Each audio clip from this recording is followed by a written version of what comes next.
Good evening, I am Adventure Argonaut. This is the Golden News. I bring you the news just after I check that the streams are running, because if I don't do that and the streams are not running, then you can't even hear me say this. Yeah, Rumble is not working yet, I believe, but let's pop out the kick chat.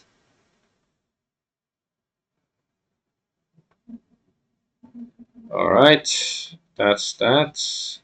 Is Rumble still says waiting? Okay, let's see. Is claims to be running. Let's see. Double check, triple check. Okay, it's working now. Okay. Hello, I'm Adventure Argonaut. Welcome, Rumblers here too. If you just the stream just started working now. Okay. Yeah, everything's set. Let's go and see the first news. So, is Japan's new prime minister selling out? Because there are lots of protests against immigration in Japan and stuff. So, does it mean that she says she is very anti-immigration, or at least mass immigration? But what does it mean? Let's have a look. Some articles here. So first, Takaichi's speech policies, or the new female prime minister's name. Takaichi's policy speech today was chaos, heckling everywhere, non-stop noise. I couldn't even hear half of it. Like, can't they just shut up and listen for once? Grown adults, politicians acting like kids. Japan's politics needs a serious reboot. So what does? 私は日本と日本人の底力を信じてやまないものとして、日本の未来を切り開く責任を担い、この場に立っております。今の暮らしや未来への不安を希望に変え、強い経済を作る。そして日本列島を強く豊かな体制を構築する。人口減少に伴う人手不足の状況において外国人材を事実です。海外主義とは一線を画しますが、 Isn't there, like, I don't know how Japanese policy, but like usually in the West, if that happens, isn't there, like, some the chairman or whatever is gonna, he can basically kick out people who don't behave, or punish them somehow. Well, why don't they do that? But yeah, it seems a bit impolite, certainly. So, Japan's new prime minister says she'd rather let the population shrink than flood the country with low-skilled immigration, because preserving Japanese society matters more than cheap labor. Based, if only Canada had this kind of leadership and backbone. Well, if only, any Western. Well, I guess maybe like Poland or Hungary or something, but like, generally speaking, if Western countries had this sort of leadership, it of course remains to be seen whether she actually means that, or if she's willing to fight for these principles, or is she just saying it because she's a politician. And I won't give her too much credit, even though, she's at least a positive development, I would say. But yeah, here is Kumashun claiming, I have no idea how reliable a source he is, but Japanese nationalists have been completely betrayed. They thought they are getting stronger Japan anti-immigration and traditional values. What they get instead: legal immigration 800,000 by 2029 and 12 million plus by 2040. Deportation of illegals. No one voted for this. So is this still going on under the Takaichi new prime minister's watch, or, like, clearly these many of these things were decided beforehand, because she just got into office like a week or two ago. Yeah, up to, well, this is from last year. Up to 820,000 foreign specified skilled workers expected in Japan from FY 2024, but it's So it's starting from that fiscal year. Okay, I guess. But like, surely the new prime minister can change that if she wants to. Don't know if she will. Okay, and there's this Japanese anti-immigrant protest in 15 cities. Ah, and okay, starting slow down the glitches. So Japanese anti scenes. Wait, sees anti-immigration protest in 15 cities. What we know. So videos circulating online show protesters gathering across Japan on Sunday to oppose what they view as an overly lenient immigration policy. So I think it's next Sunday. Demonstrations came less than a week after conservative lawmaker Sanai Takaichi was sworn in as Japan's 104th and first female prime minister, following a campaign that tapped into a reservoir of growing anti-immigration sentiment. Protests underscore ongoing skepticism among Japan's right-wing circles that Takaichi and her ruling Liberal Party (LDP) will go far enough to address their concerns. Yeah, so I don't know, like but at least it's good that because in many countries, even if you get a politician, prime minister or president in charge who is, supposedly supports your cause, then usually people sit on their asses. But it's good they still protest, even if their prime minister wholeheartedly supports their cause. But they should still, make their voice heard, and don't stop there. Like, of course, demand more than just be heard. But I guess that's good. And Japan announces their intent to sign a peace treaty with Russia. Japan and Russia never signed a peace treaty after World War II due to a long-standing dispute over Soviet Union's incorporation of the Kuril archipelago. So I guess that's good. If they're gonna sign a peace treaty, of course it's an intent, so it hasn't been signed yet or anything. And reminder, yeah, I have so many, like, I'm not like, am I following this guy? Yeah, I'm not followed. Like, for some reason I got like a million uh you know like tweets from this guy on my feed.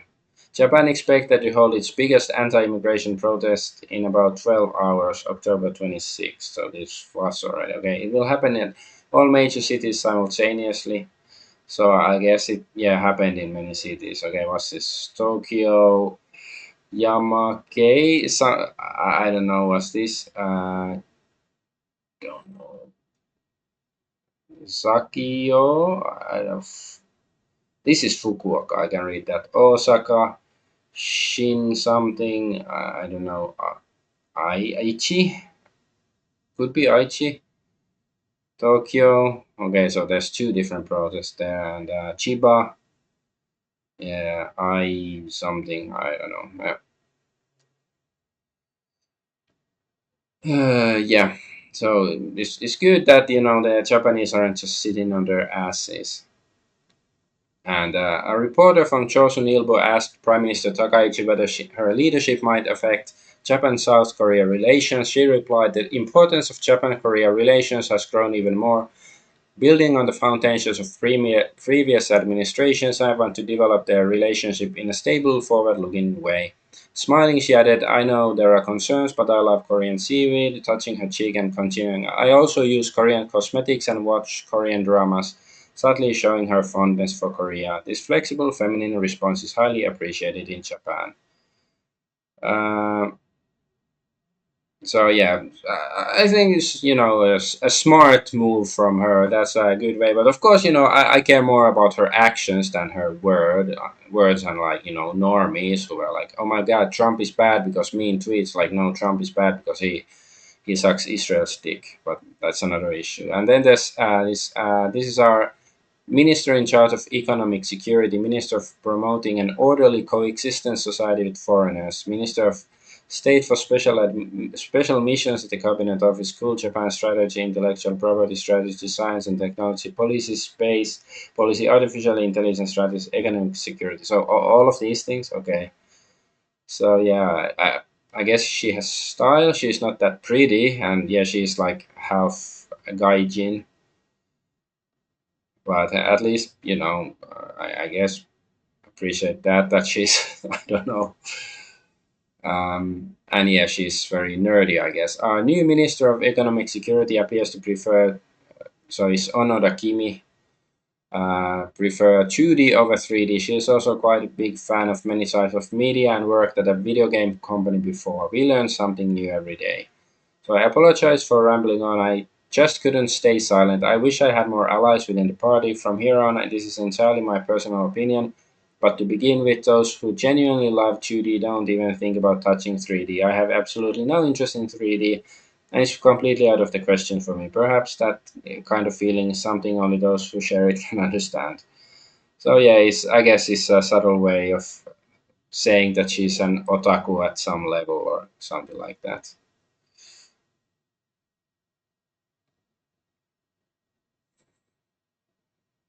Pro-West conservative historian, democracy in China, no terrorism, no communism. For some reason, it's funny. Another wave of anti-immigration protests throughout Japan right now. So this was, I guess, last Sunday then. Yeah, doesn't, well, I don't know how long this line is or anything, but it doesn't look like so many people there right now, but it's good. At least they're not lazy and apathetic. That's good move forward at least. And yeah, protests have erupted in every major city across Japan. So this is also on the 26th. Frustration built up by foreigner crimes, fake asylum seekers taking benefits and not contributing, labor shortage being used as a cover to destroy Japan. Anyone who speaks up gets called racist. The MSM in Japan is trying to conceal everything. Sounds very white to me. White. Japan is apparently a very white country because the same tactics are being used against the native population there. But Japanese people are waking up to the truth. So I hope Kumashun is right here that because it's easy also to be like the opposite of being fearmonger, like, oh, it's all lost, but it's being like excess hopium is also can be bad. Like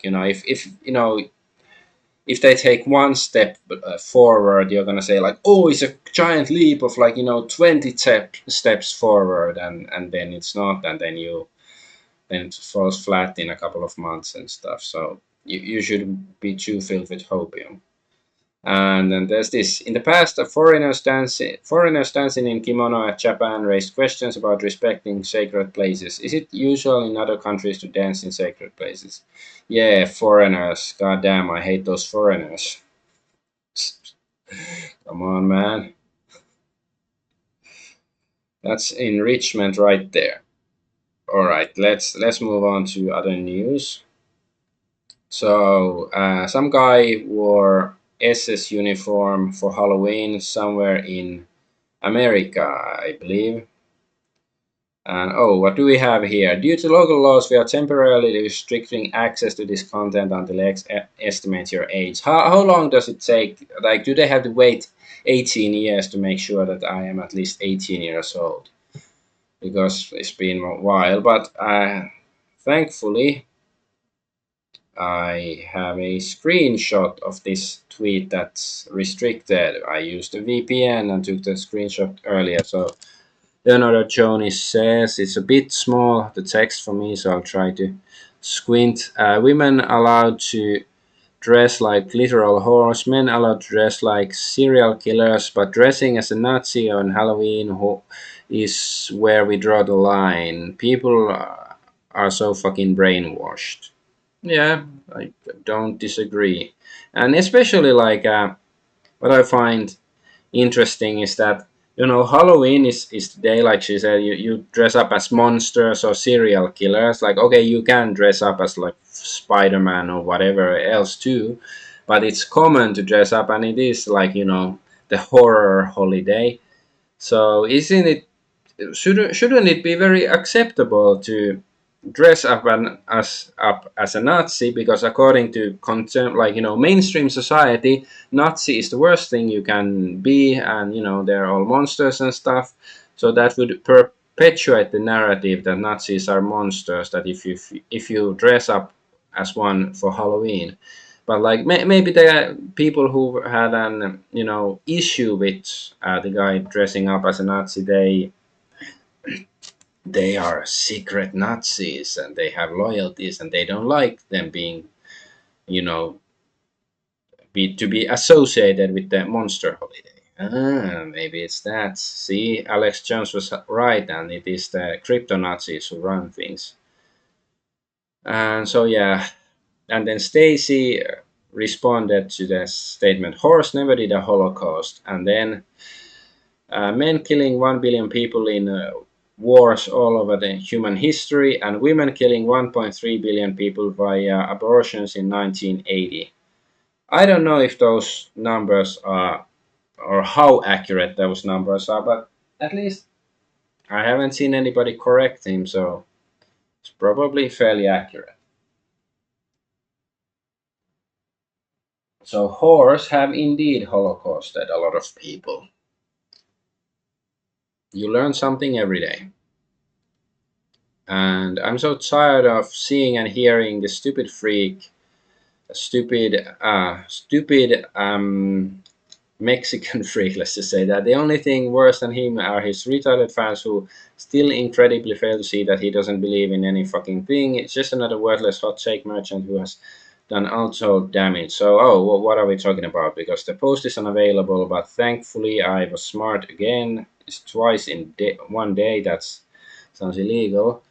So yeah, it was this one. I took a screen cap because I had two different tabs open and the other tab still showed this. So anyways, Nick Fuentes says the kid who got arrested in the Nazi, oh yeah, he was arrested in the Nazi costume, was dumb. Is there anything more oraless than that? See, oraless isn't even a real name, and I really fucking hate this Zoomer language. Is truly retarded. Like maybe I'm an old man ranting, but it's like I don't know, like aura. I know what is an aura, and I'm not saying you shouldn't use aura, but I think it's used in a really dumb way. But anyways, back to Nick Fuentes. Like a lot of people here point out that like this stuff. Oh yeah, this is the same. So here the post is not deleted, but it was deleted here or unavailable. I don't understand because I think it's the same guy still, Grimaldus. And anyways, black guy Nazi LARPing wearing a swastika has aura, so Kanye West. But blonde haired, blue eyed, white kid wearing Nazi Halloween costume is auraless. Yeah, it doesn't really make sense. Nick is just another cloud chaser. Exactly. Can white people use the swastika too, Nick, or is our ancient symbol reserved for degenerate black cousin fuckers? So you are a top talentless commentator with a small YouTube channel. You are 4 out of 10 at best. Nobody cares what you do. When you are a world famous billionaire, platinum recording artist with a giant streetwear brand, then you can do whatever you want. I know this is hard. See, I thought he was a Catholic, but I guess he worships money and fame. It's like he's just like who's this? Tate. What the fuck is his name? The guy with the egg-faced head. What's his first name? Andrew Tate? Is that his name? Like, except that Tate, he actually sort of owns it. He's not pretending to be a righteous person or religious or anything like that. So yeah. So yeah, Nick Fuentes and last week I had stuff like like he said that Game of Thrones is better than Lord of the Rings, which is like, especially coming from a Catholic, that's rich.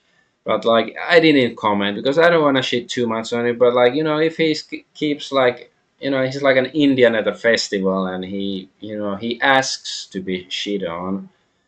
Like, I just have to point out the obvious. that he's a fraud, and he doesn't believe in any of the stuff he claims to believe. Whether he's an actual Fed or not, I don't know. Oh yeah, and there's this. Let's listen to the clip first. It's like short. mid December, mid late December. It's actually funny. It was December 18th. I remember because that's an important date to me. Why? And it's Joseph Stalin's birthday. Oh, I'm a fan. you're a fan of Stalin's. Always an admirer, but we don't need to go into that. I guess. Like, Let's okay. Let's get back. Well, to it let's, was- we'll circle back to that. it was Yeah, like so he's an admirer of Stalin. He's a Catholic, supposedly. Why does he admire, the commie dictator? And certainly, it's possible that there are some claims that, maybe Stalin wasn't as bad as they say, that, perhaps some of it, maybe that's possible, but still, he was a communist dictator, or, so,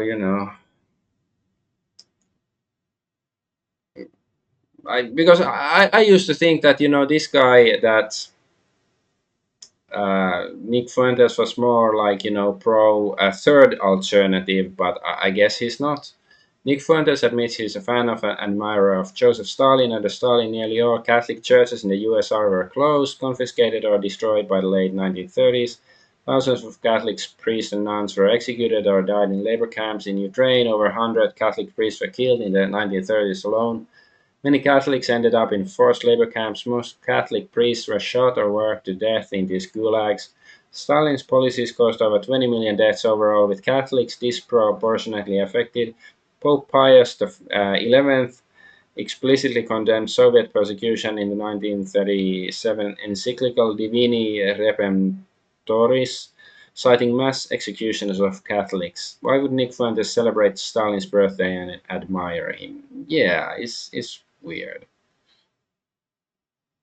Okay, but just my take on the guys dressing up as an SS officer. Like, it doesn't matter if he actually believes in the cause or not. Like, I do think he should have the right to dress up like this, and certainly people have right to say it's in bad taste or whatever if they want to. But like, I don't think that he should be arrested or attacked or anything like that. And especially like, if somebody like Nick Fuentes does it, like, who is supposedly, at least he's been portraying him as, previously, that he's sort of adjacent to this kind of ideology, and now he's so, like, counter signaling so hard. And also, like, this interview with Tucker, I haven't watched it or anything. I don't really care that much.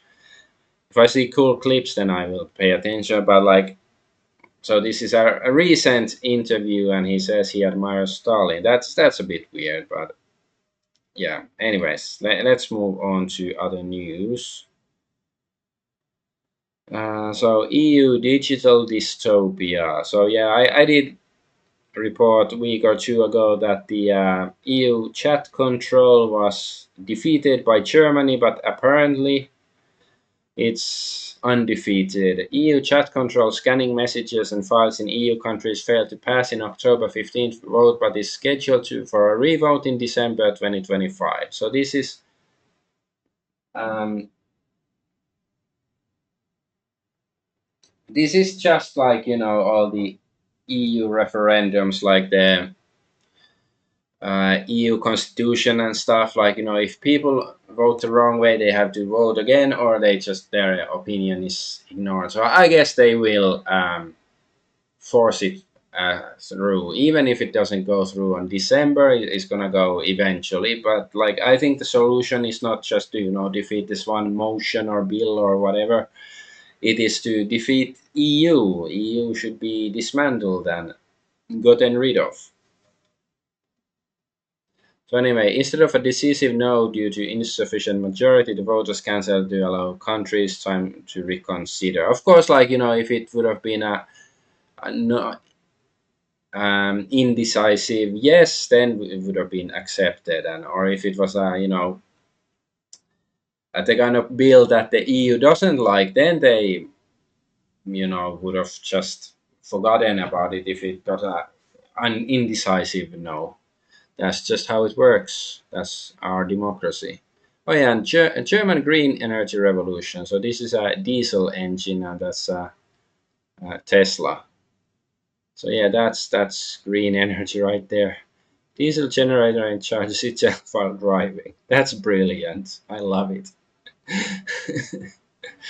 Like I presume the guy is doing it mainly for for the memes and shits and giggles, but still, it's brilliant. Oh yeah, and then there's this news from Sweden. So some Eritrean migrants. It's a country in Africa. I remember because in the 90s or whenever the country became independent, we had to add it, like write it down to our map books that there's this country now, Eritrea here. So it's now nice that I know where the rapist is from because some migrant raped a 16-year-old girl, and he won't be deported after serving his 3-year sentence because the rape didn't last long enough. He has spoke, and so the judge has spoken out about the criticism and said judges can't take into consideration people's anger. So, decision not to deport Yaji and Mohammed has sparked global outrage. Yeah, I just saying this judge should be put into an oubliette, presumably with the rapist. And let's see, maybe the judge can wear like some schoolgirl uniform to like encourage the to make it happier for Yaji and Mohammed there in the pit together. It's a 19-year-old Eritrean. Okay, so yeah. It was a short-lived incident, he tells some Samnut. He remains unfazed by the storm of criticism yet. So because you raped and he came fast, it's not as bad. Like if it, like okay, sure, there is slight consideration for the victim. Yes, she suffered less time, but it's still like these people. They are truly. I think this judge is even more evil than this um, rapist, because the rapist is more like a rabid dog who just should be taken care of, but this is like, I don't know, it's more like this judge uh, exhibits like premeditation in his evil acts, like he considered it. It wasn't simply a crime of passion for him. And that's not the first judge in Europe who has done something like this. This is fairly common nowadays. So I guess when we start up lining the worst professions, I think judges are starting to be worse than lawyers. But I think like journalists, maybe they're still worse nowadays. And politicians, well, it's like, well, politicians have always been bad, so no change there really. Okay, wait, is this already? Okay, okay. This is UK. This should I have another section later at the UK, but anyways, let's read it here then. UK expands Online Safety Act to enforce preemptive censorship for priority offences. So yeah, it's not just to protect children, is it, and all this stuff. Yeah, who decides what's priority? Slippery slope much. Exactly. It's like this guy belongs in an oubliette. That's all I'm gonna say here, without going fed posty. And Switzerland goes to war against free speech. Man jailed for claiming that skeletons reflect gender. So somebody says misleading. Well, I guess it's they chose to go to jail for 10 days because he didn't want to pay the fine and because he called LGBT people mentally ill. So where's the lie? Yeah, was he wrong? So, and yeah, if he was fined for saying that skeletons reflect gender, that's, yeah, it's not really misleading. Like yeah, if you were fined like €1 or 1 Swiss franc or whatever currency they still use there, like I think that will be too much for stating truth. You shouldn't be penalized for truth, especially not in this manner.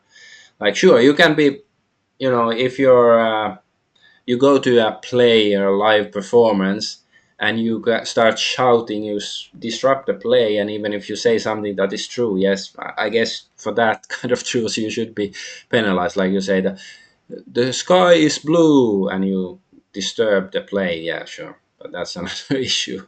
Anyways, and there's the Louvre theft. Thieves escaped with 88 million euros worth of royal French jewelry during the daylight robbery at Louvre's Apollo Gallery, completed in just 7 minutes. Yeah. So I guess the authorities still have no. Yeah, 88 million, you say. But I guess the authorities still have no idea who did it. I wonder why. But this is the bigger news. So the French detective on scene for the recent jewelry heist at the Louvre in Paris is the most detective-looking detective I have ever detected. So this guy. So yeah, it's like it's cool and cringe at the same time. Like he's, I don't know, going a bit overboard.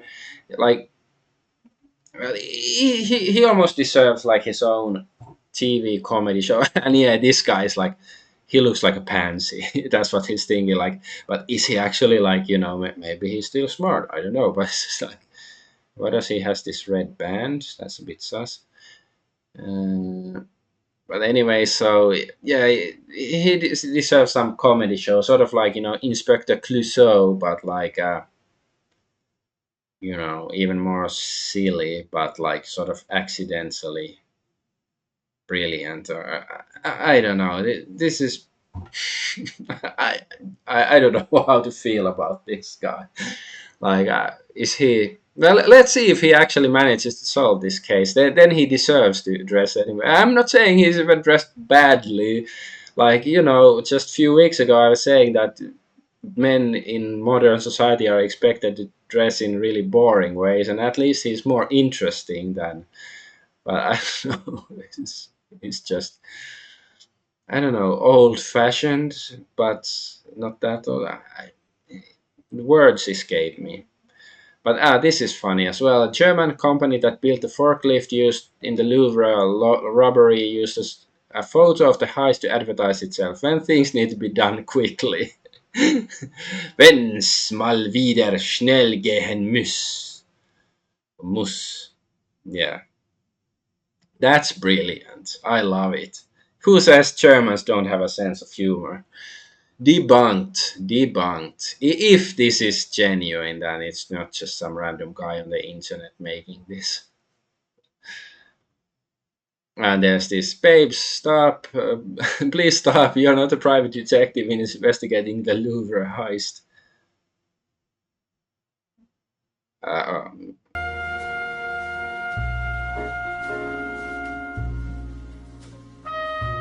okay, I like the music. My detective senses are flaring up. Okay, I'm starting to sympathize with the guy more. But okay, I'm jealous if he's a real detective, because I'm just, fantasy detective, or in my dreams I am. Anyways, then Nigeria has more birds than all of Europe. So Nigeria has more. So in 1950, Europe had about 12 million birds versus 1.7 million in Nigeria. By 2023, that relationship has reversed, with Nigeria recording more birds each year than all of Europe combined. Europe refers to UN defined regions of Europe, which includes all countries of the European continent as well as Russia. Wait, including Russia. What the fuck? So I want how much fucking like foreign aid and stuff are they sending to Nigeria? Because stop now. Maybe we need that in Europe to build more oubliettes. We need to like we need to reroute all resources um, to building oubliettes. No freaking foreign aid anywhere. No, nothing like that. Just build oubliettes. That's how we fix Europe. You know, Elect me the Emperor of Europe. I will fix things, I promise. You just have to make me the dictator and the emperor and actually listen to me. I will fix things. But that's let's go from Europe to UK since they're not part of Europe, right? So digital ID makes things easy. Yeah, so digital ID. Oh, I was wrong. It's brilliant. It's gonna make things better. So Keir Starmer says if you don't have a mobile phone, you will have to pay £85 every time you need to prove who you are if you refuse to have digital ID. So wait, if you buy beer at a supermarket, do you have to pay 85? Like you buy a beer bottle that costs, I don't know how much is it, like £3 or something, and then it's like, oh, then it's gonna be, oh, £88. Oh, yeah.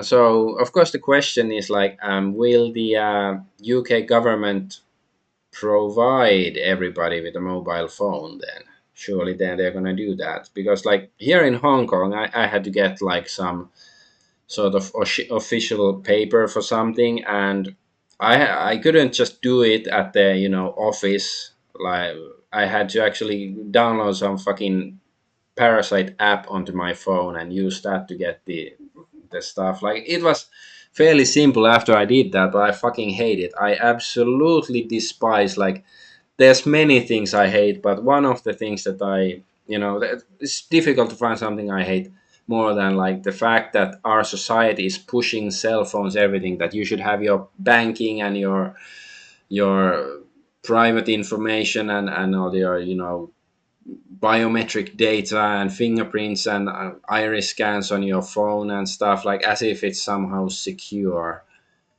Like yeah, I'm almost starting to wish that there would be, like, pickpockets who steal your phones and start stealing people's personal data and hacking into their banking and stuff, so we could reverse this bullshit. But of course, then the government is just gonna say that, oh well, since the phones are secured, you should get the microchip. Beast 666, the new microchip. That's gonna make everything easy. But fuck, I hate modernity. I hate contemporary society, and I hate fucking modern people, like the fucking modern normie who doesn't even see any issue with any of this bullshit. Like, goddamn, they are like subhuman if people don't have an issue. Like, I know there's little we can do about it in the at least immediate, like in the near future, but people who don't even understand all of this, digital money and how they can be used to track you, or like, if they don't like you, they can just shut down your ability to use money, like the mark of the beast and all that. But anyway, Keir Starmer says, I recently spoke with someone buying a house with her partner. She told me that she had to pay just to verify who she was. With digital ID, that could be done in seconds and wipe out the costs. Digital ID will save you time and money. Yay! Digital ID is like, it's like speaking to a fucking sub 100 IQ retard, basically. Like, I guess they're the ones who buy this. So AML checks are a legal requirement verifying buyer and seller. While this verification is mandatory, the practice of charging buyers is not standard. Some estate agents do charge buyers for AML checks through third-party providers, but others perform the checks at no cost. Okay. It's like, but this sort of is this some same kind of language that got Finland into the EU 30 years ago. That ooh, wouldn't it be nice of being part of the bigger community? Like, it's like this very simple emotional argument that I guess some retards actually buy. So yeah, digital ID, the Labour Party, digital ID will make your life easier. Without digital ID, oh my god, papers. With digital, see, fuck you. I'd rather have this. Like, okay, I hate fucking bureaucracy, but I hate using phones anything for anything else than, I don't know, taking pictures of my son, or you know shit posting on Twitter, or watching YouTube. That's what I use when I use my phone for. Anything else, like if I have to talk on my phone or if I have to use it for official business, I fucking hate it. Like, phone should be for entertainment, basically. It shouldn't be any kind of like requirement or anything like that, like official crap. Like, fuck you. Fuck, I fucking hate modernity. And yeah, and this is also from UK, so there's some what this is saying. That's outside, Gabby! That's outside! Okay, he's clearly insane. That poor woman is terrified. Everybody is so sick of this. Britain used to be a much nicer place to live. Yeah, I wonder what happened. That's what Churchill, a Germanic friend here, saying. That's what Churchill betraying Europe and starting a war by rejecting 8 peace offers from Germany and then allying with communists to allow communism to sweep through Europe looks like. Yeah, is he wrong? I'm not saying that, that, well, he's not even saying that, it must meant that Germany would have won the war or anything, and I'm not saying it would be the ideal solution, but it's like many of the problems we have right now in the West wouldn't exist if the war had gone a bit differently. Like, foreigners wouldn't be infesting all of Europe and Japan and stuff in this way, and if you do something, you're racist, you're a hate crime, you're the one who gets arrested. Okay, but that's enough from UK, the prison island. Let's go to America. So US and Venezuela conflict is brewing, at least supposedly. Uh, Look at the beautiful picture. Okay, that's enough. That's enough. I'm not in a good mood, but like it's not the kind of news that would make me in a good mood. U.S. warship just arrived in Venezuelan waters. Yeah, that was 3 days ago, so at least no war has broken out since then, right? And Maduro claims Venezuela has 5,000 Russian missiles to counter U.S. aggression. So are they doing like a Cuba missile crisis 2.0, except this time in Venezuela? Is that what they want? So, well, hey, Trump almost got shot in the head like Kennedy, so it's just the order is a bit wrong, but I guess history does repeat itself. But hey, if it does repeat, then it's gonna be a nothing burger. Nothing's gonna happen. Um, President Trump says Israel would lose all U.S. support if it annexes West Bank. So I was wrong. I said like they're gonna annex West Bank in 2 days, but they haven't done it yet. So because usually if Trump says something like that, hey Israel, you better not do that, but then Israel will do it immediately, but not this time. I guess that's good. So I just hope Trump holds on to what he said, that he's not gonna flip flop and backflip and all that stuff. And and this is interesting. President Trump is confirming and exposing chemtrails, full geoengineering disclosure coming. For decades, I and many others were called conspiracy theorists and ridiculed for exposing the fact that they are spraying you. This is massive. It's about damn time. Concerned Americans have urgent and important questions about geoengineering and contrails. The American public deserves and expects. So he keeps saying contrails. He doesn't say chemtrails, but he does sort of mean chemtrails. Honesty and transparency from their government when seeking answers. But for years, people who asked questions in good faith were dismissed, even vilified by the media and their own government. That era is over. The Trump EPA is committed to total transparency. As a result, I tasked my team at EPA to compile a list of everything we know about contrails and geoengineering for the purpose of releasing it to you now publicly. In other words, I want you to know everything I know about these topics and without any exception. Instead of simply dismissing these questions and concerns as baseless conspiracies, we're meeting them head on.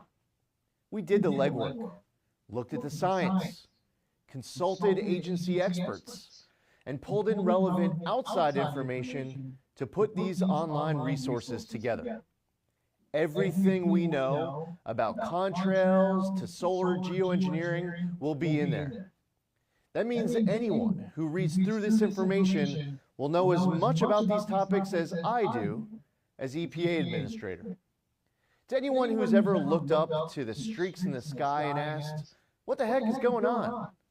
Or seen headlines about private actors and even governments looking to blot out the sun in the name of stopping global warming? Yeah, Bill We've Gates endeavored to answer and Mr. all of your Burns. questions at the links on your screen. In fact, EPA shares many of the same concerns when it comes to potential threats to human health and the environment, especially from solar geoengineering activities. The enthusiasm for experiments that would pump pollutants into the high atmosphere has set off alarm bells here at the Trump EPA. Prior to now, EPA has never been this proactive to raise awareness about concerns with geoengineering and to stop this activity from being scaled up. This is what it looks like when government actually listens to the will of the people and doesn't try to squash it. You can always trust this administration and this EPA to take your concerns seriously, answer your questions honestly, and carry out the will of voters with integrity. Okay, yeah, that sounds like if it's genuine, if it's not just like blah blah blah, or maybe this guy is genuine, but the higher ups in the agency is like, no, no, actually shut it down. But if it's all, if it's real, they're intended, that's great news, because chemtrails, those things that planes seem to be spraying every now and then that turn into clouds. They like, I don't know what it is, but it can't be that good, right? Oh yeah, but then there's this like Thomas Massey, because right now there seems to be some good things coming from the Trump administration, and he's at war with Thomas Massey, and I've been praising him, but here it claims that Thomas Massey is in the Masonic Order of the Demolay, but he's our guy. He said everything we wanted to hear. In 1990, the Order of Demolay was founded in Kansas City by Frank Land. The Order of Demolay is the boys' order in Masonic fraternity. The organization is steeped in secrecy, consisting of men and boys aged 12 to 21 and having an occult history and Masonic origins. As in Freemasonry, there are secret rites, rituals, and symbols, as well as community and civic projects. There are many famous members such as Bill Clinton, Walt Disney, Willard Scott, Dan Rather, Walter Cronkite, and many others. Some people call it the kindergarten for Satanists. There have been many child abuse cases involving Demolay International and the Order of Demolay. These children are obviously being groomed into Freemasonry and the occult. There's been a massive cover up of the truth, and there's an article below. So these articles, I don't think they have anything to do with Thomas Massey. So the relevant part is like, okay, is Massey actually in it? So let's see what it says here in this video. So the Molloy International.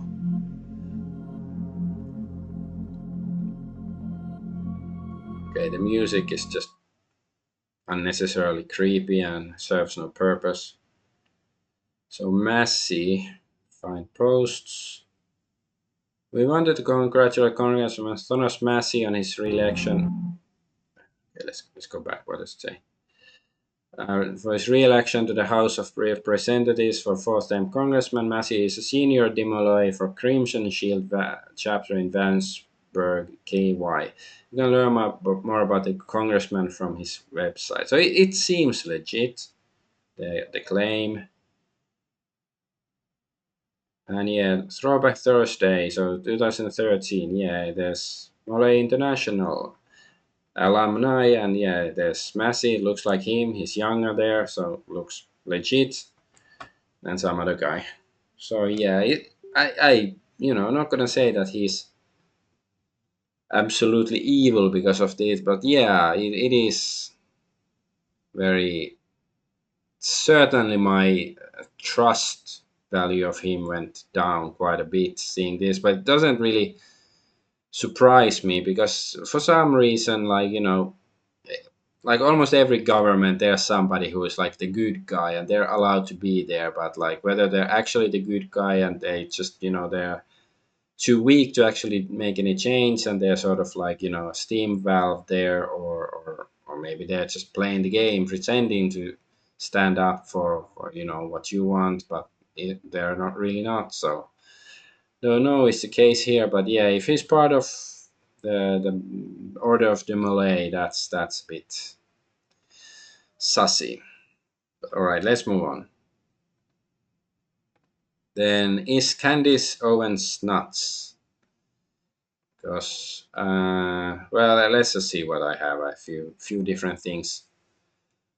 Ah, so this is the media has been disabled in response to a report of the copyright owner. So I think this was some video from what's her name? Candice Owens, but I guess she's shut it down. That's a bit sus. Candice Owens is now directly accusing Trump administration of killing Charlie Kirk. They definitely killed you. He gave so much of his life to Trump and politics, and they were just like, nope, that's it. So here's a holiday. What is it with them giving them a holiday after they kill them? As soon as they give you a holiday, they definitely killed you. There's no question they killed you. Anyway, see you guys next week. So he's saying the Trump administration killed him. And the Zinists are now signing up to my book club to steal my content. I meant every word. When the feds are implicated, they always give people a holiday. Sign up here to learn why Sigmund Freud says incest inspires their neurotic, psychotic behavior. And Candice Owens book club. Okay, I think this is a bit sus that she's shilling her book club here. As I don't know, like it's possible she's just trying to sort of poison the well here, like some people are suggesting. I'm not. I don't know. It's possible. And yeah, like this Candice Owens says she does not believe Elon Musk, Sam Altman, or Peter Thiel are humans, and instead calls them hybrids. And yeah, I and Korobuchka here says, I really hope Candice Owens doesn't poison the well when it comes to the truth about these Neanderthal hybrids. Of all three, Sam Altman is the most Neanderthalic. So let's see. I'm telling you, I don't even think these people are human. Like I look at Elon Musk and Sam Altman and Peter Thiel, and I'm pretty sure they're hybrid. You know what I mean? Like they just look like an Apple software that I should be able to download at night, you know?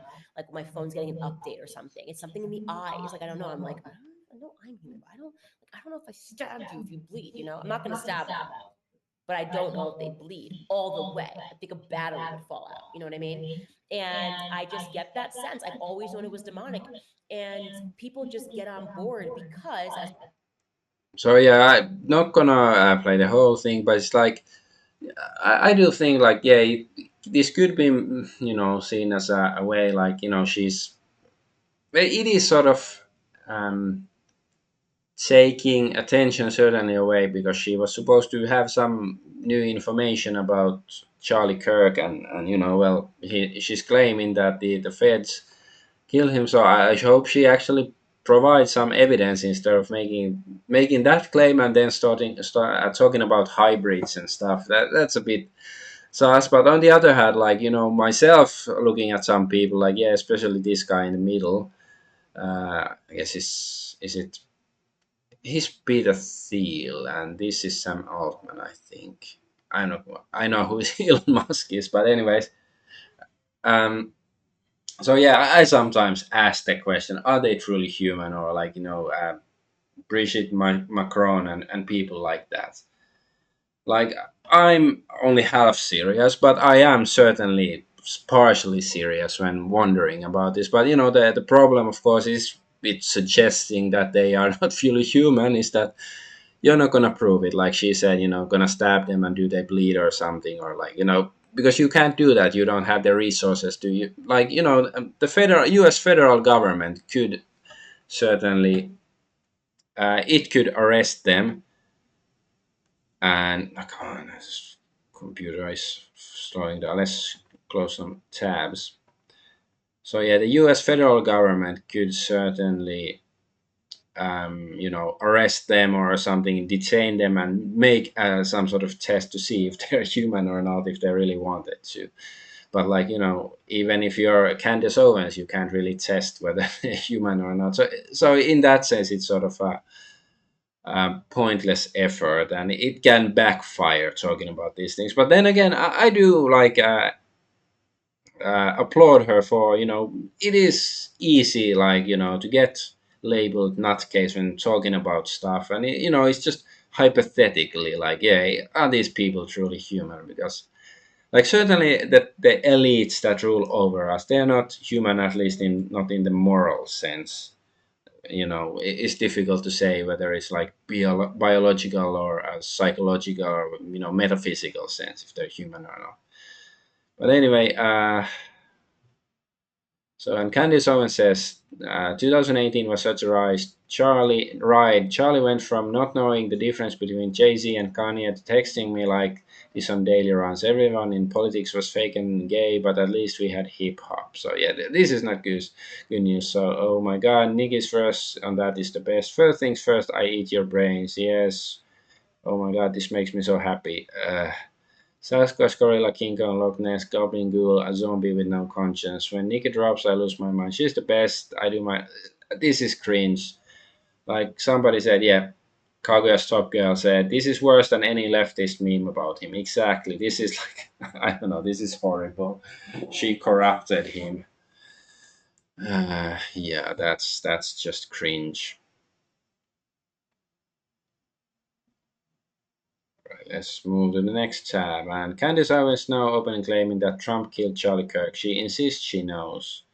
Just really What needed the to hell? just take a breather and really process everything that happened with Charlie and what it kind of means in terms of where we are. And I think it is a circumstance where we just know.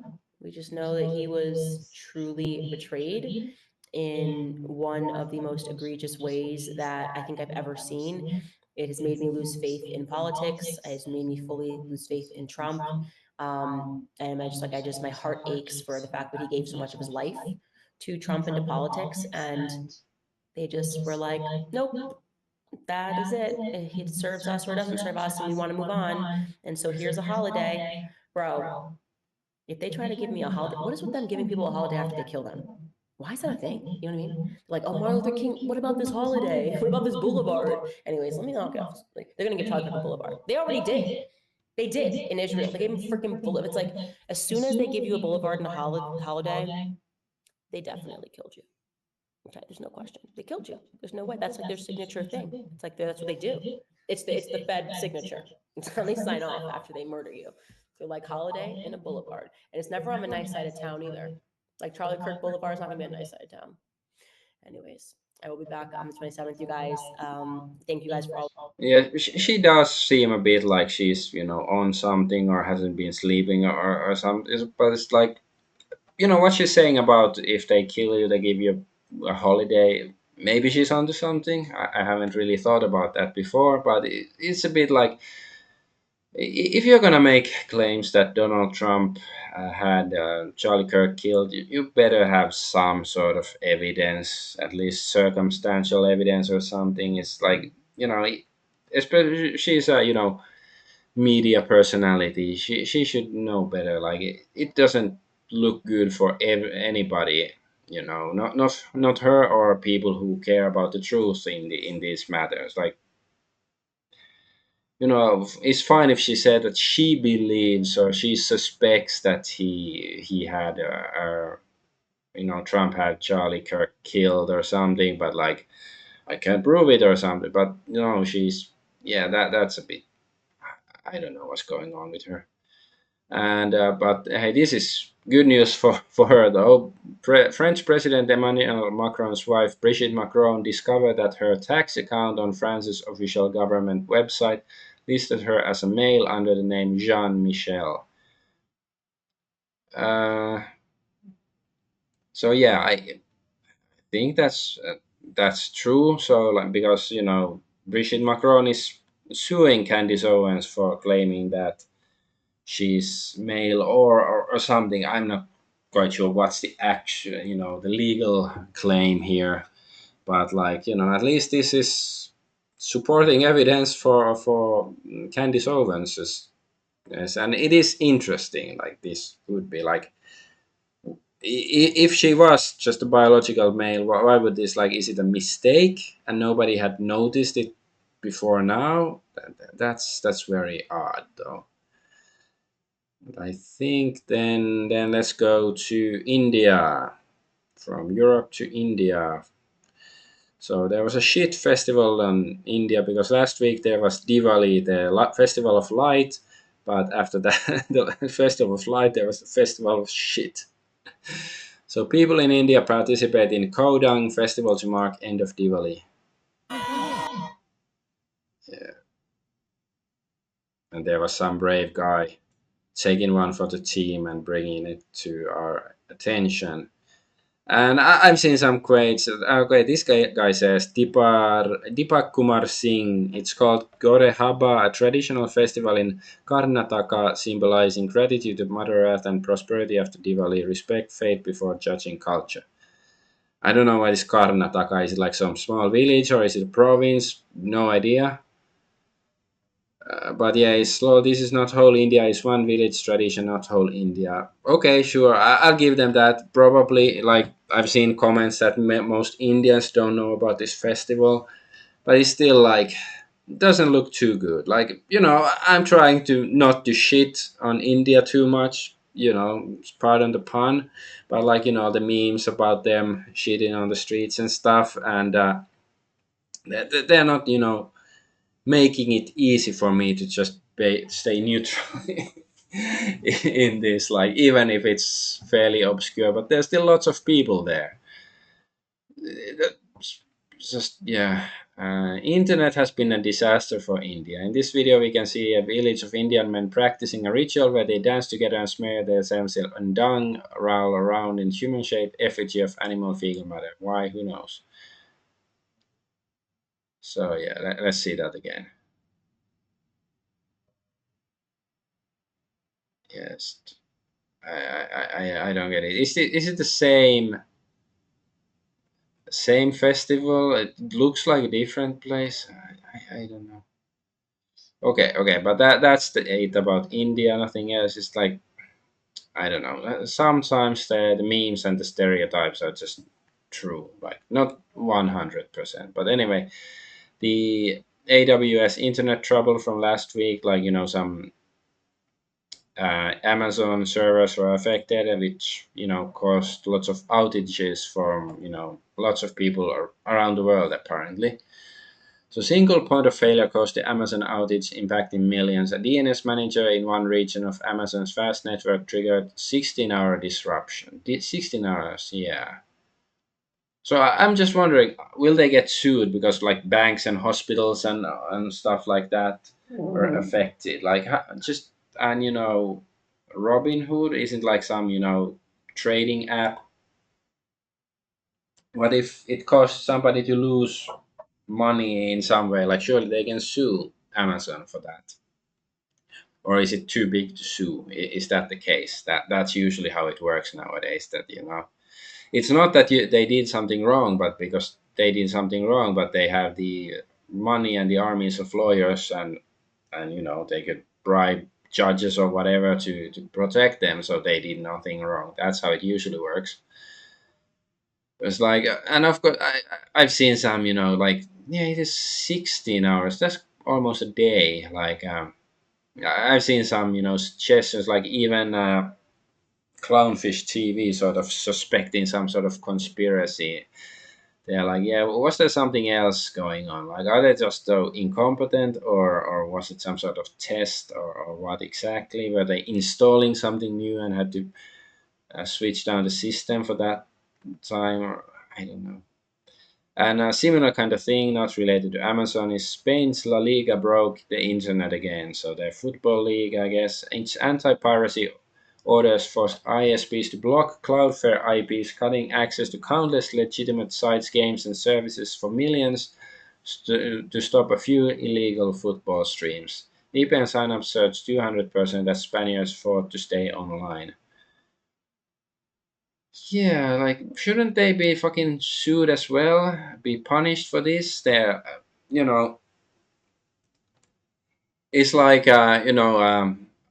let's say I run a supermarket, and a kid steals a chocolate bar, and he runs to the street. I run after him, and then I take out my flamethrower, and I, set 10 people, like dozens of people on fire, and some other store, like stores as well. But I finally catch a kid and burn him to death, and the authorities say, well, since you were justified in burning the kid, we cannot penalize for killing all those other people, because the collateral damage doesn't matter. Like that's how it comes to corporations. Like if they do collateral damage, doesn't matter, as long as the corporation is big enough.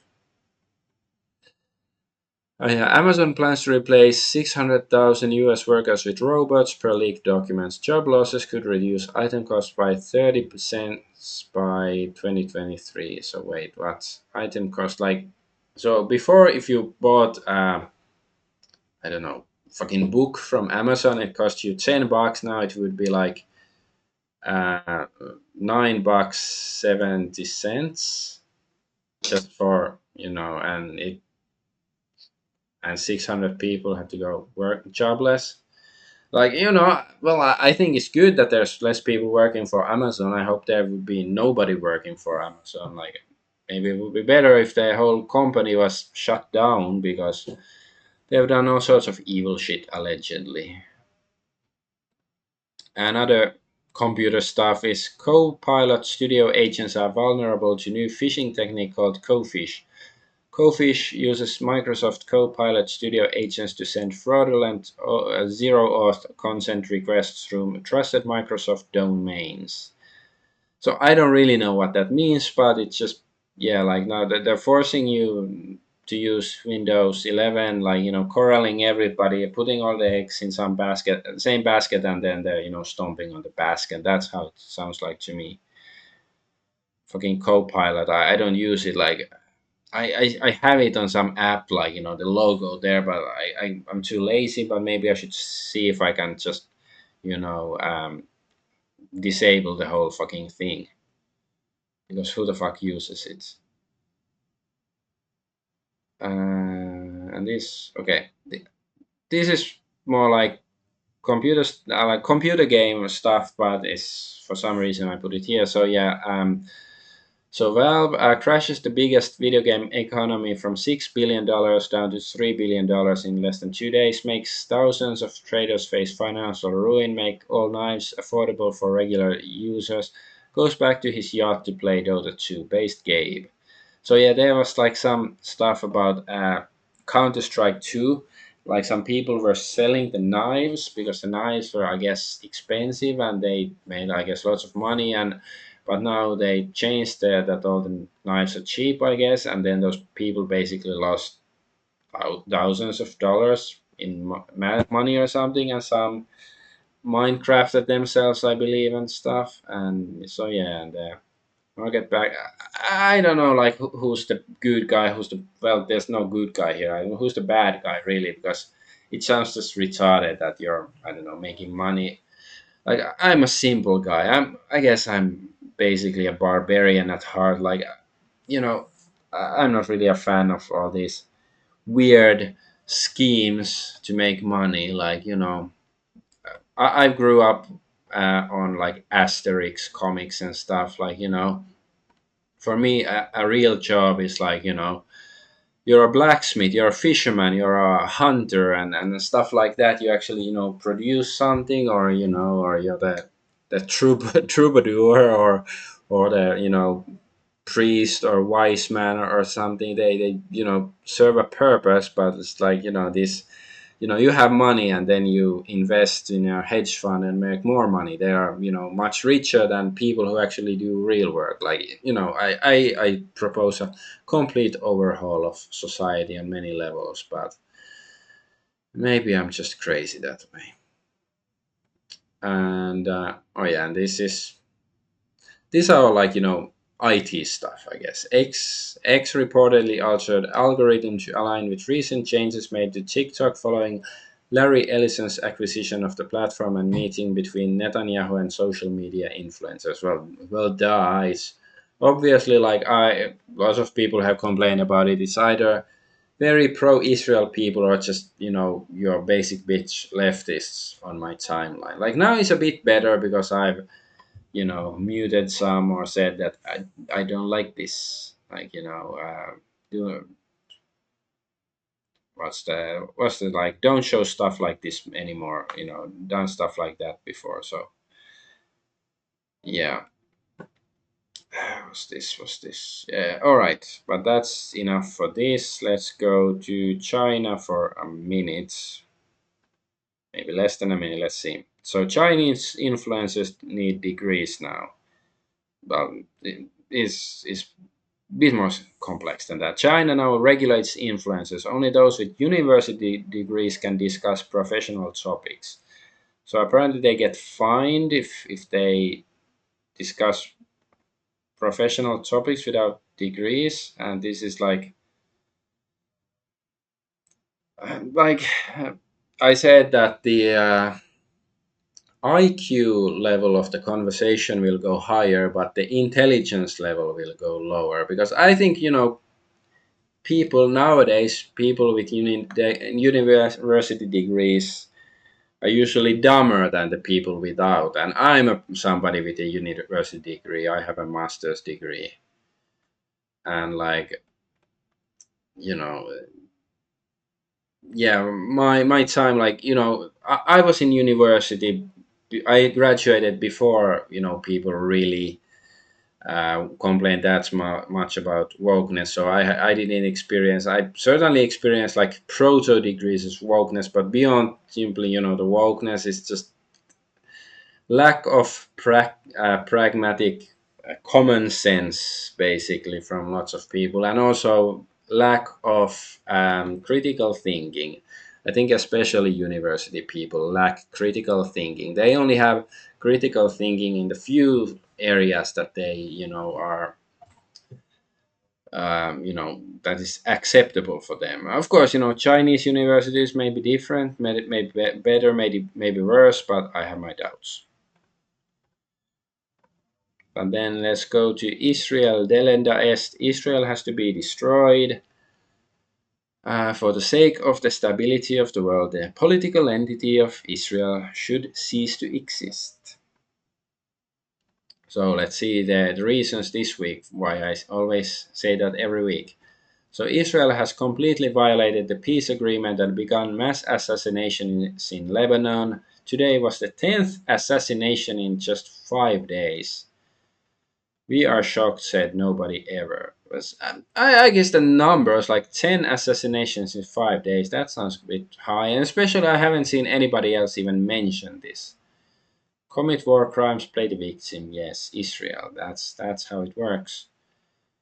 And there's some guy saying anti-Semitism is banned in UAE. It's not the Universal Amiga emulator. It's the United Arab Emirates, I believe. In the West, it's an opinion. So yeah, so I guess United States isn't the only country occupied by Israel. It's also this, and I wonder, like, is anti-white racism, anti-Chinese racism, anti Korean racism banned in UAE, or is it just anti-Semitism and presumably, blasphemy against Islam as well? But why only this one kind of intolerance? Why is it special? I wonder. And this is why our Mossad history books teach us how bad Nixon was. So let's see. Yeah, it's less than a minute. Let's see.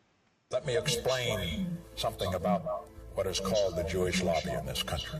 Their belief is that being for Israel first, that does not mean you're putting America second. An American president, however, has to approach it in a different way, in my opinion. He's got always to think first of what is best for America. An American president must make a decision that does not, in effect, give the Israelis a blank check.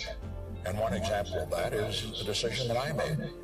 I decided early on in our administration that we were going to seek good relations with Egypt and others of Israel's neighbors. Many of my Israeli friends didn't like that. because they wanted a special relationship with Israel and Israel only. Let me explain. Yeah, he sounds very reasonable. And, I grew up, learning that Nixon was a bad guy, but maybe he wasn't. And, he died before I was born, I believe. He certainly wasn't the president of United States when I was born. Listen to his secret recordings, which were leaked by Kissinger. There's a lot. Okay. See, there's a lot. It sounds intriguing, but I don't know if I have the time. And what's this? Holy shit. Jewish American sniper named Aaron Levitsky threatened to hunt down, murder, and piss on Morgan Ariel's grave this week. She went to the cops, the FBI, Illinois Attorney General. They did nothing for her. Aaron Levitsky's X account still active and has been found not to break X terms despite many calls for Elon Musk to suspend it. Worst part, there will be no press conference with Director Cash or Pam Bondi to address this deadly threat. They will not be making an example out of this Jewish man like they did with the individuals who threatened Barry Johnson, Seth Dillon, or Laura Loomer. The FBI will not track down the IP address, find this man, or press charges. It appears. Why? Because we live in a two-tier justice system where regular citizens are ignored unless it advances a political agenda. This story destroys the narratives and it deserves to be heard and seen. Pray for Morgan Ariel's safety. So yeah, where are you living in America? Why are you demonizing Jews? There'll be deadly consequences. Stop this dangerous anti-Semitic propaganda. I'm serious warning you. There'll be deadly punishment. I promise to God. You boils my blood. You boiling my blood. Spoiling my blood. Morgan, boiling my blood. Stop Nazi propaganda, bitch. Blah blah blah. I will piss on your grave, anti-Semite. Yeah, okay, yeah. You'll be hunted down like a dog the day I saw you.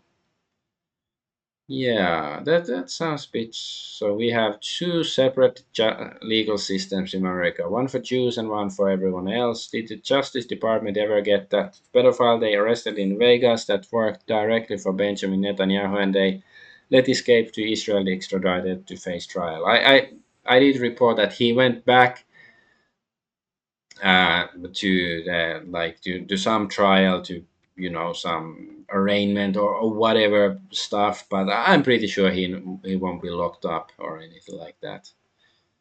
Oh, he's gone home. Yeah, but he's missed hearings. I think he went to one hearing or something like that, but yeah. So yeah, this is one reason why I keep saying Israel delenda est. Israel has to be destroyed. And okay, sorry, I thought it was a web browser. It's clearly, I guess Safari on Mac. Look up videos of Hitler. I can't browse or display videos of Hitler since footage of him and Nazi propaganda are tightly restricted for ethical and legal reasons. However, if what you're after is historical context, I can point you towards legitimate archives and documentaries. Blah blah blah. Yeah. Yep. Let's Israel delenda est.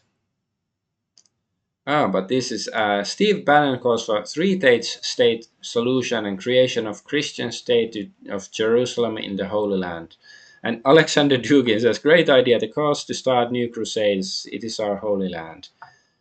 Yeah, so I think this would certainly be an improvement. I'm not saying this would be the ideal solution, but certainly the modern state of Israel could give some land to create the kingdom of Jerusalem. Just have to wonder, who is gonna be the king or the queen of Jerusalem. Have to do it Crusader king style. That you're gonna appoint somebody else, like the Crusaders have to appoint somebody else. They cannot, the Crusaders themselves cannot be the one who um, inherits it. That's the word. And mosquitoes have been spotted in Iceland for the first time. So you might ask, what does this have to do with Israel? Well, cue the Havanagila, Iceland's first rabbi has arrived. This is 2018, so it took 7 years for the one kind of bloodsucker to follow the other kind. So that's just my theory. My theory. All right, but that's about Israel. Then let's go to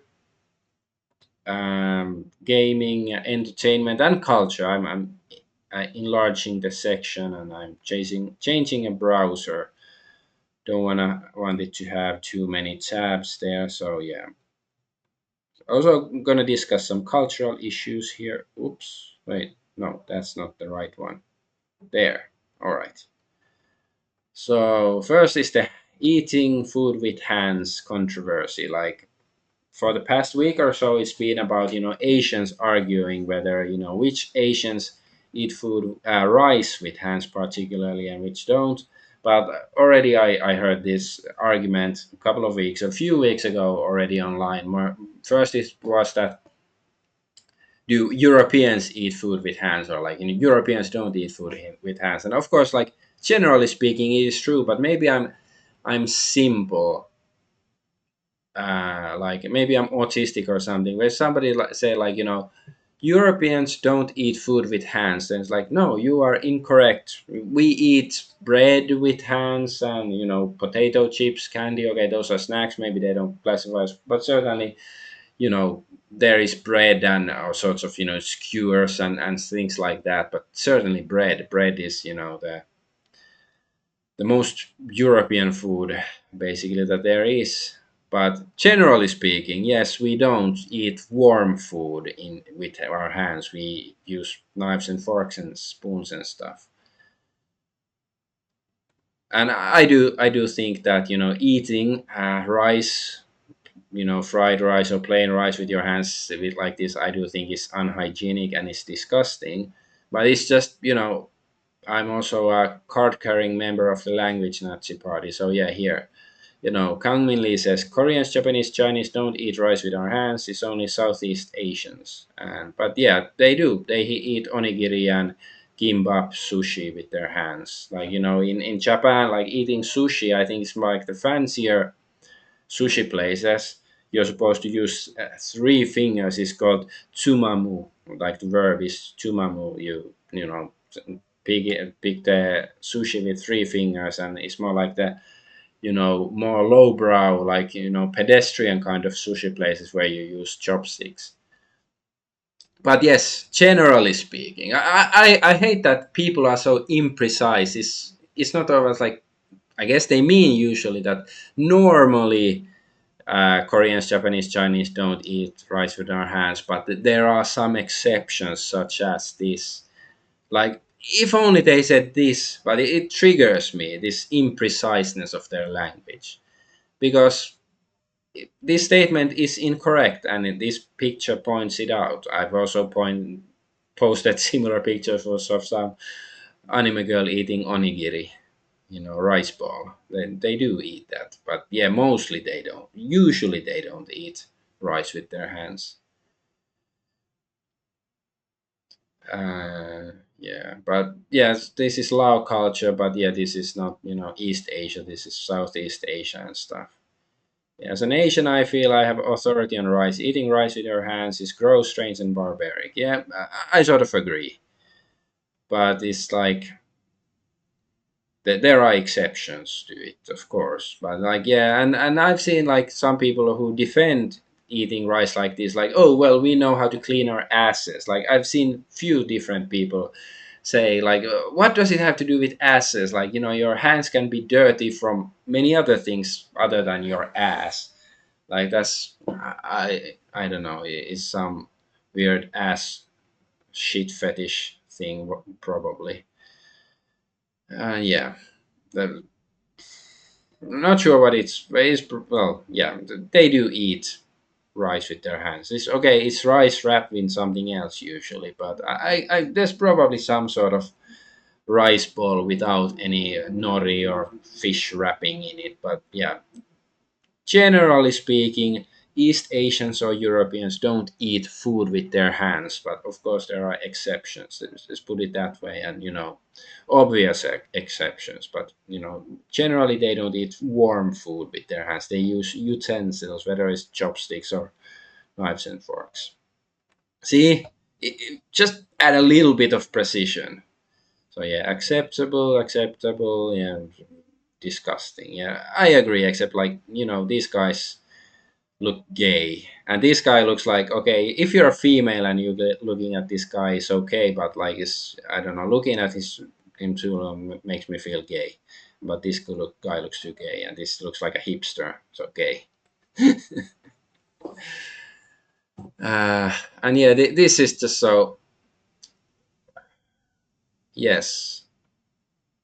But this is Magnus. This is like he's correct. Yes, people do eat many things with hands. I don't know what the fuck is a samosa, but like, but he's sort of missing the point. On the other hand, that yes, like they're just imprecise. Like generally speaking, yeah, you don't. But like it's different eating fucking rice, curry rice with your hands than eating fucking burger. There's a difference there, definitely. So it's a stupid argument.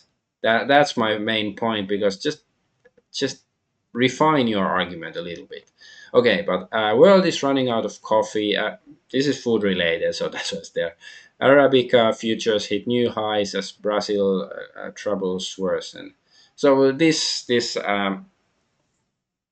like problem that rough coffee world is running out of coffee.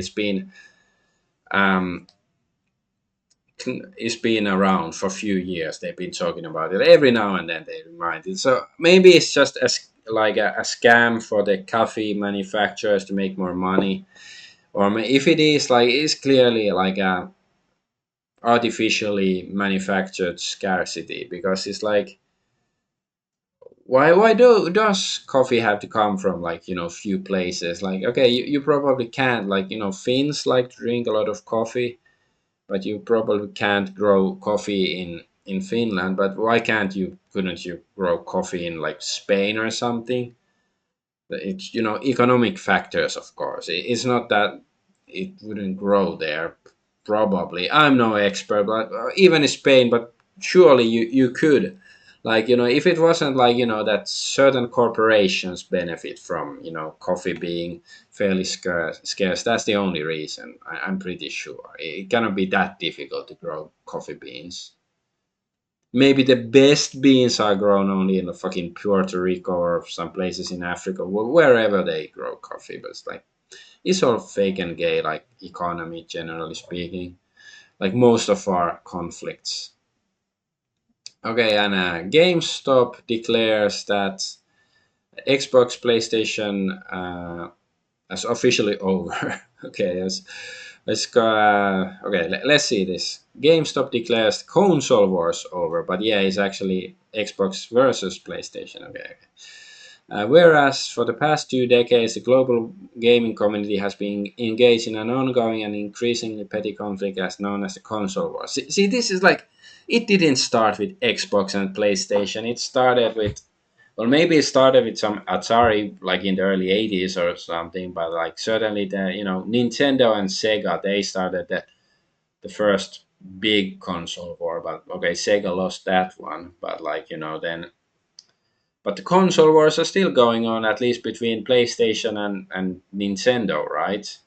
So I'm gonna have to, say that statement is a bit sus. Anyway, whereas said conflict originated in the early 2000s with the release of Halo Combat Evolved as an Xbox exclusive title, whereas Halo Campaign Evolved is officially coming on PlayStation in 2026 with cross-platform play. Therefore, GameStop, acting under its authority as a neutral entity and the world's retail gaming and trade destination, hereby declares the official cessation of console wars. All claims to exclusivity are hereby dissolved. Console loyalists are instructed to cease hostilities, disband militias, and enjoy the new era of gaming. So basically, PlayStation defeated Xbox. Like, see, I would have been happy to hear that like 20 years ago or 10 years ago even, but now it's like, whatever, I don't care. I don't Now I hate Nintendo more. Like the biggest console war is for me is between PlayStation or Sony and Nintendo because 5 years ago I certainly hated PlayStation more for their censorship happy policies, but now I hate Nintendo because of, I don't know, just being truly assholes on very creative ways, I guess you could say. Anyway, GameStop will continue to operate as a demilitarized zone, offering hardware, accessories, and trade-ins and combatants on all sides. Yeah, I don't think this is funny. It's like whatever. It's just like I can see the future. Like in 2050, there's only gonna be one company. It's like gonna be uh, Sony Box Tendo. Like there's gonna be only one console developer. Like maybe it will have like still use the names PlayStation, Xbox, and Nintendo, whatever their console will be then. Like, but that's just gonna be like literally a cosmetic difference between Xbox, Nintendo console, and PlayStation. But they're all be gonna be owned by the same business conglomerate, and the conglomerate, they will, like, if you say something bad about their new latest top hit game online, they will send drone strikes against you or sue you or something. Like, you don't like Assassin's Creed, Trans Africa battles or something, then you're gonna be labeled transphobe, and you're gonna go to jail and stuff, simply that you don't like their game. That's where I see this is heading. I don't see this as like a positive thing. I think fucking games industry should fucking die.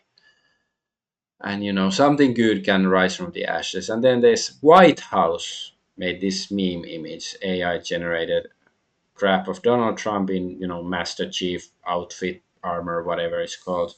Power to the players. Like some say like Gamergate won, but it's like, no, this just points out how unserious the White House is. Like, last week when they made a video of, AI video of Trump flying a jet and shitting on Democrats and Bill Stanzel.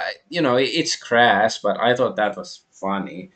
But I thought this is just like childish. Like, just imagine them making like the White House. They didn't have Twitter or anything, but I don't know, the White House, some official publicist, they sponsor like a news segment making references to a video game, like the president wearing video game armor or something. Like everybody would have thought that's so ridiculous. Like it would have been a scandal, a controversy, and some things used to be better. Like people used to take some things more seriously, and I don't know. This is just like, it's not like, but it is appropriate in the sense that the White House is, they don't make any serious decisions. The serious decisions are made in Tel Aviv instead of the White House. So that in that way, so yeah, it is like a, it is gaming, it's entertainment, all that the White House is nowadays.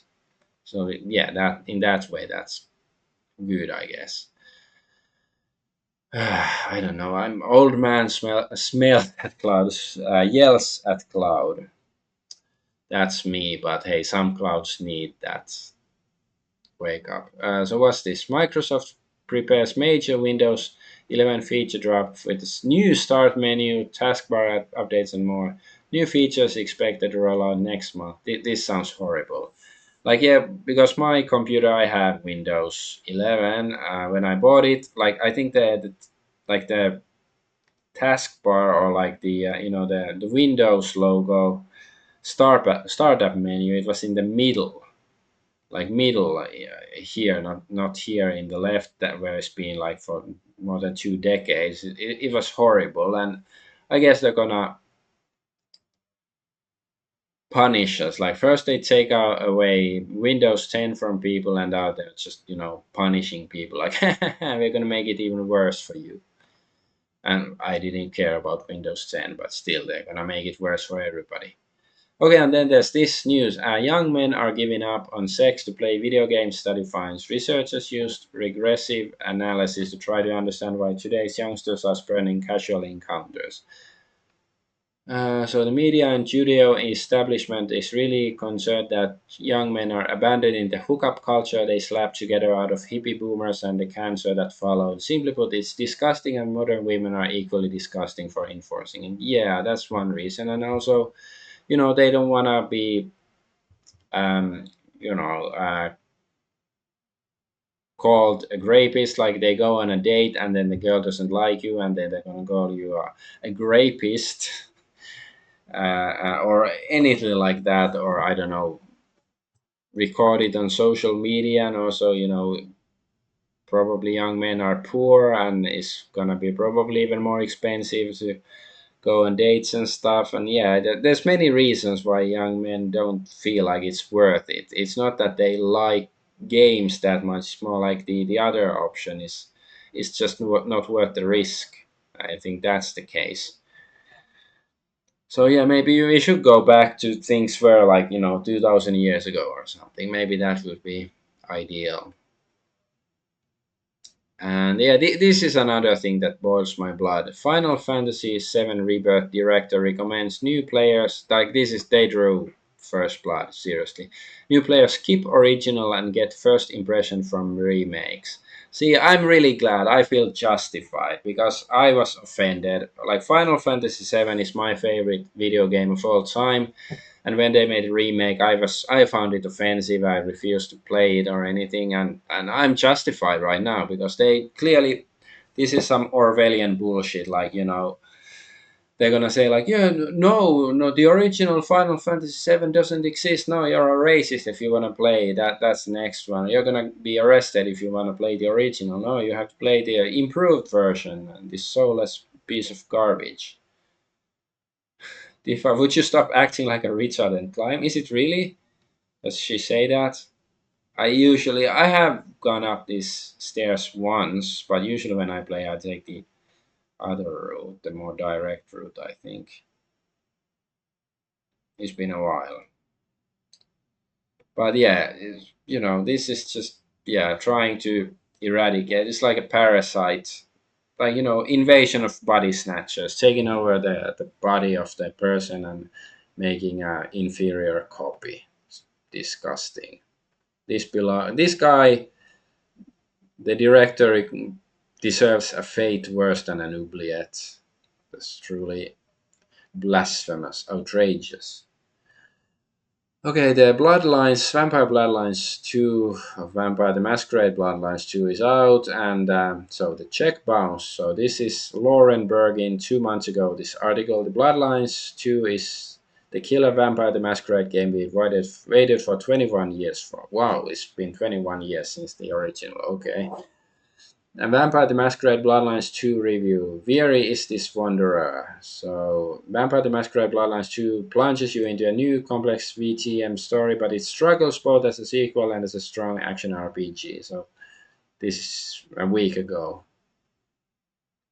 So, I guess, yeah, it's so bad that not even the shill game journalists are shilling for it anymore. I guess that's cool. And Silent Hill series producer Motoi Okama Oto Gay Sound has insisted AI would never be able to make Silent Hill F. So that's one win for AI. The AI isn't retarded enough to make this piece of garbage. Alleged garbage. I haven't played the game, but like Final Fantasy 7 remake, I can just smell these things. It's like, sometimes you don't have to play, like, to know that it's not going to be good. Like, you don't know, is it going to be mediocre or is it going to be absolutely atrocious. But it's like, if somebody says like, my 5-year-old daughter is so good at drawing, like, you have to see it, like, you're gonna know it's not gonna be great. It's gonna be 5-year-old, unless she's like some um, uh, truly super autistic savant. It's gonna be, it might be good for a 5-year-old, but it's not gonna be the new freaking Mona Lisa, as the cliche goes. So the same, these people, they're not gonna make any masterpieces either. but the AI might by just accidentally.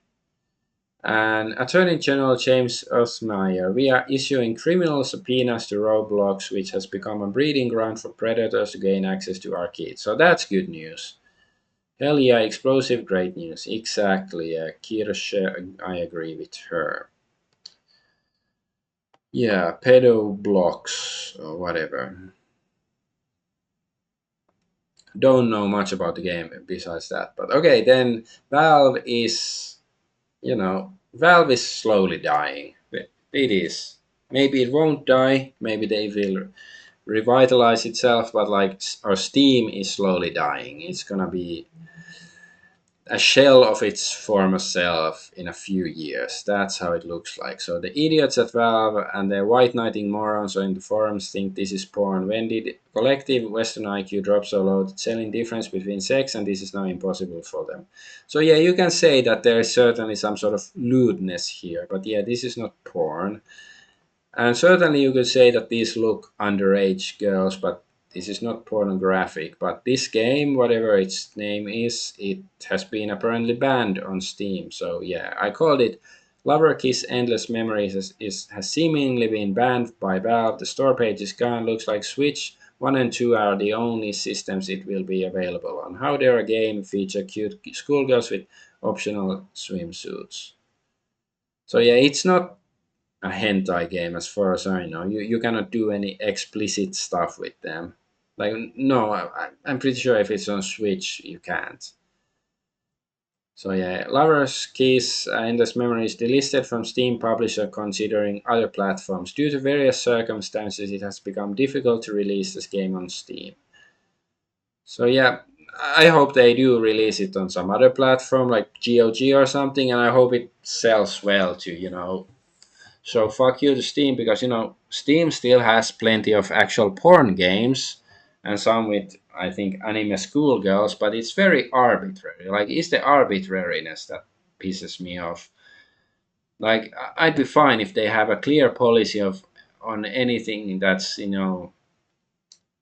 actually porn games or even borderline because okay you can see there's an intent that you're supposed to be a bit leery dirty old man looking at young girls. I can see that, but it's still and they do look sort of underage and stuff, but it's still not generally speaking I don't think it's anything illegal, so I don't think it should be banned unless if you have like a policy that actually says that nothing even borderline no lewd like this. So yeah, not even a hentai game. OnlyFans, yes, allowed. Love story, no banned. Yeah, so developers describe the content like this. Following sexual elements are included. Heroines may appear wearing revealing outfits or swimsuits. Furthermore, during the game, the player may encounter scenes in which the girl's underwear is visible or they are covering their breasts with their hands regardless of their wishes. During the game, there are depictions of physical contact with the heroines, such as touching their bodies and kissing them. Yeah, that's not porn. You can have like freaking teenage anime and teenage animations with stuff like that. And yes, showing panty shot is not porn either. It's just Japanese culture. And yeah, Steam denies blocking adult games from launching early access. There's no blanket policy preventing certain games from using early access model for development. Few weeks ago, I did report that that was the case, but Steam's saying it's not. So, hello, Steam support. From what I've seen recently, it appears adult not safe for work games can no longer be released in early access. However, I haven't seen any official announcement on or Steamworks documentation regarding this change. Could you please confirm whether this is a new policy, and if so, why was it introduced? So, if so, where can developers find more information? Thank you very much. Uh, Thanks for your patience. We evaluate every game on a case by case basis during the individual build and store page reviews. There's no blanket policy preventing certain games from using the early access model of development. Okay. So was it like disinformation, like deliberate disinformation, the claim few weeks ago that said that they had this policy, or was it a misunderstanding, or maybe Steam doesn't know what they're doing either. That's possible. But yeah, I do like yes, what Steam Valve has been lately, like yeah, sucking Visa and PayPal, like unless they do something to fix the situation pretty soon, is start like feeling the idea of boycotting Steam. I'm not saying I'm gonna boycott them, and certainly I have like a trillion games there. I'm not gonna stop playing these, but like buying new games there, it is already like I'm not thinking twice. I'm thinking thrice before buying a game on Steam right now. So we are actively seeing the death of creative freedom within gaming, anime, manga. It's sad seeing people actively fighting with censorship. Yeah, exactly. And it's not just about gaming. It's about society in general. Like some fucking NPCs are so happy that censoring crap. Like like even if you see something that you think is bad, but you should consider, is it worse?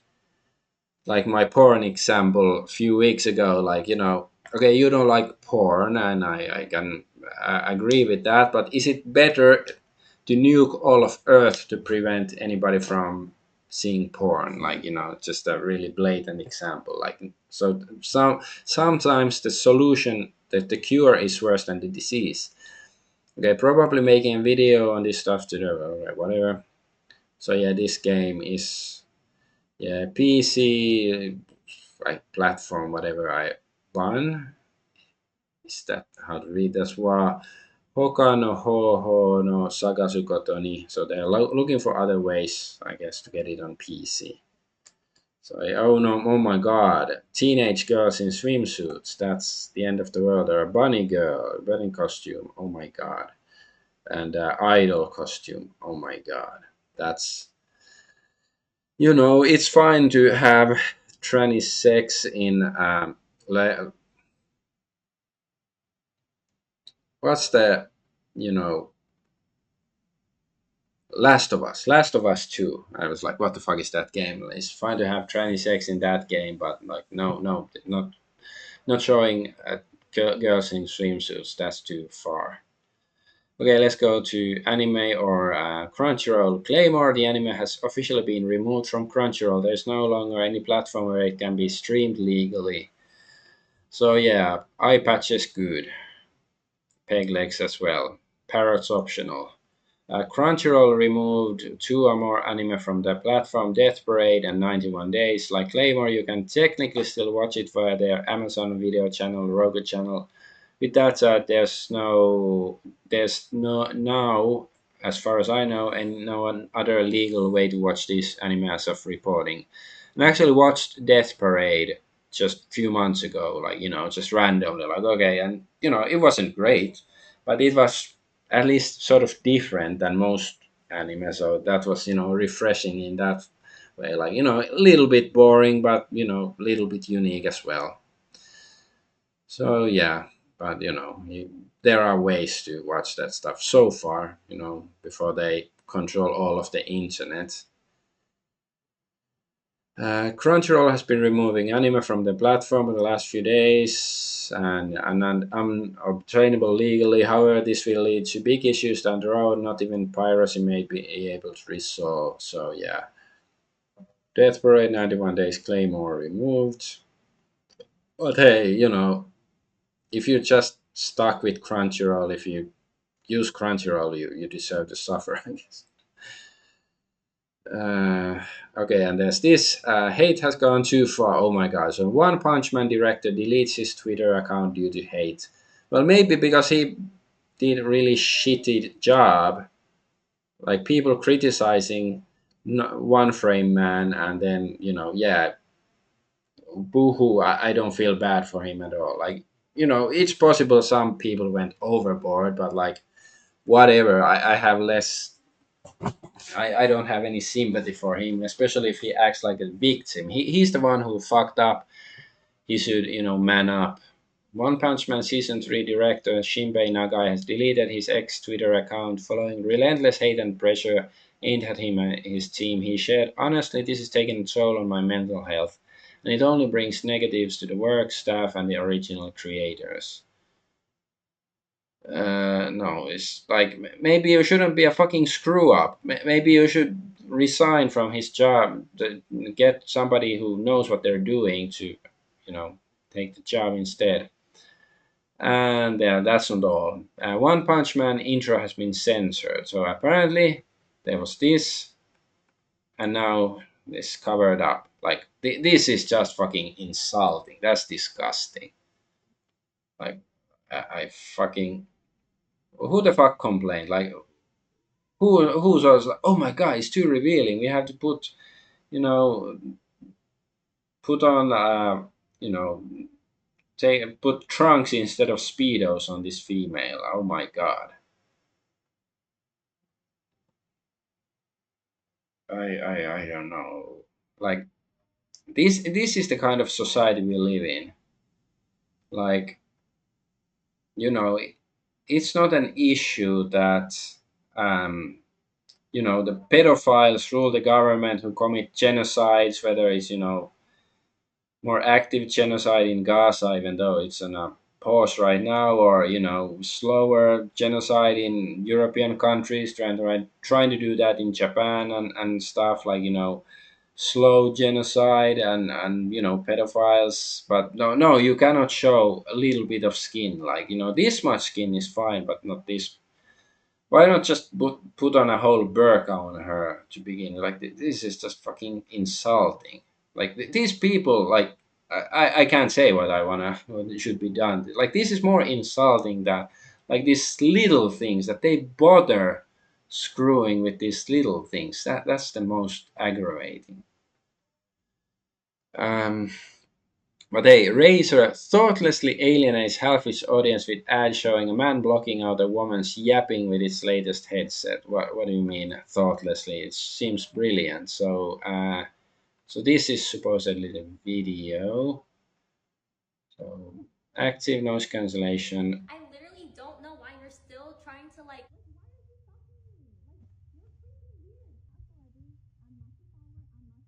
Blah blah blah blah blah blah. Yeah, that's great. And do really like does it first of all, like half its audience, does it imply that half of the audience is of Razer is female? That's not true. Like Razer is for gamers. That's not half of gamers are not female, and it's also assuming what is this PC gamer that all females would have an issue with this. Maybe some actually have some sense of humor and they can laugh at themselves. Okay. Okay. I already talked about this, so we can skip this CS2 Counter Strike stuff. I did in two places apparently. Okay. And yeah, there's South Park X Fortnite coming soon. Why? Why? Why does makes me think of Facebook. So, are they gonna? Can you play Fortnite with South Park characters in the Holocaust Museum in the game? Is that it? That actually sounds sort of intriguing. And okay, this guy, Game Awards mourns the passing of Tomonobu Itagaki, age 58, the legendary founder of Team Ninja, known as his work on Ninja Gaiden and Dead or Alive. So you haven't played either of them much, but like, don't really care about the gameplay of Dead or Alive. But certainly, I like some character designs of Dead or Alive. Can't deny that.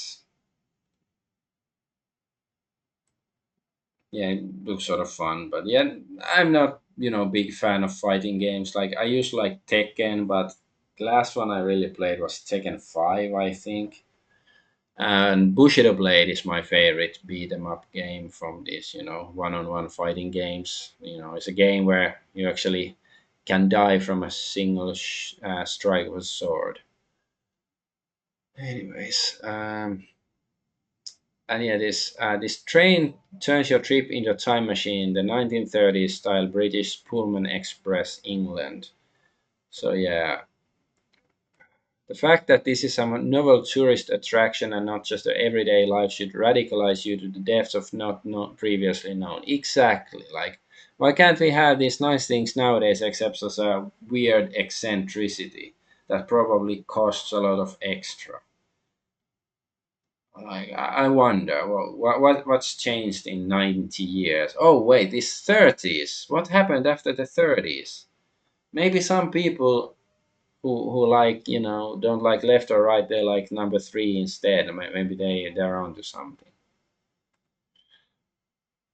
And the last one is, so 2000 years ago, Roman engineer discovered the secret that modern science is only beginning to understand. It's concrete that gets stronger with times. The legendary marine concrete was made by mixing volcanic ash, lime, and seawater, a combination that allowed structures like harbor piers and breakwaters not only to survive millennia of ocean waves, but actually strengthen underwater. Modern research has revealed the secret ingredient, a rare chemical reaction that produces aluminum tubermorite, a mineral that forms and expands over time, sealing cracks and reinforcing the material. The modern cement crumbles in decades, Roman concrete endures for centuries.